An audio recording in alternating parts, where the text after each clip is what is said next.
Nobody should be fooled. Only a few hours later, Iran's supreme leader, Ayatollah Khamenei, tweeted that such military actions are not enough. We likely haven't seen Iran's real response to Soleimani's death, and it's very hard to predict when and where it will come. But it will. Iran has a long track record of using indirect attacks and proxies all around the globe to advance its goals, and that is exactly what the United States needs to be prepared for in the weeks, months and even years ahead. As several current and former US national security officials have warned, Iran's ability to retaliate with cyber attacks is significant. Former Director of National Intelligence Dan Coates testified just a year ago that Iran's cyber abilities match those of China and Russia and are growing in potency and severity. The Department of Homeland Security warned last month of Iran's historic use of cyber offensive activities to retaliate against perceived harm. Recent cyber attacks on American financial institutions, including J. Morgan Chase and American Express, public infrastructure, including a New York dam, and even private American businesses demonstrate that actors with ties to Iran are able and willing to attack the United States. Iran has also demonstrated a willingness to retaliate in much more direct and deadly ways. In July 2012, a suicide bomber tied to a local Hezbollah cell detonated his bomb on a bus of Israeli tourists in Bulgaria, killing 5 Israelis and injuring dozens more. US officials believed the attack was retaliation for a string of assassinations of Iranian nuclear scientists, which Iran blamed on Israel. The attack came just months after botched bombings attributed to Iran and aimed at Israelis in India, Georgia and Thailand.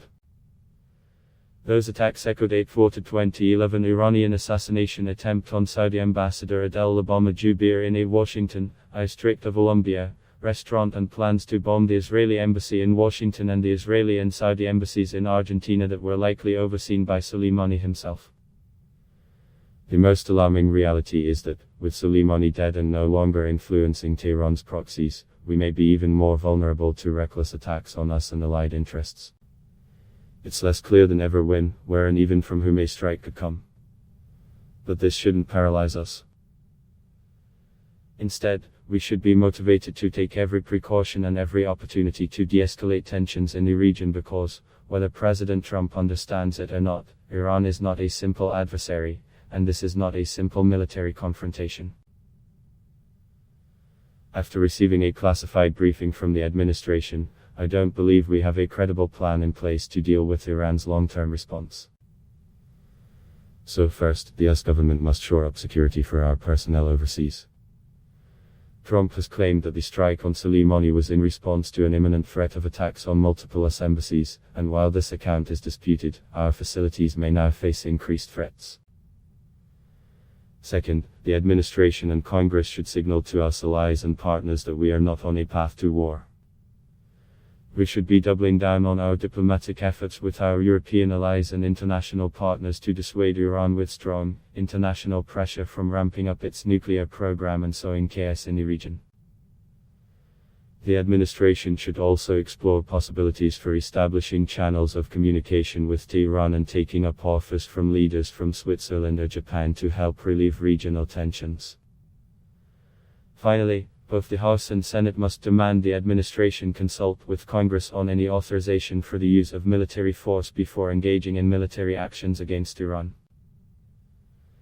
Though the administration argues it killed Soleimani in response to an imminent threat, recent reporting indicates that President Trump authorized the killing of Soleimani in June 2019. The fact that the administration did not seek authorization between June and late December, when the strike finally took place, clearly shows they never planned to. Debating the scope of military action against Iran will not undermine our security, as some argue. In fact, it will support it. We can't prepare to deal with a shadowy regime and its dangerous proxies around the globe like a game of whack-a-mole. We need a clear strategy, supported by Congress and the administration and understood by the American people.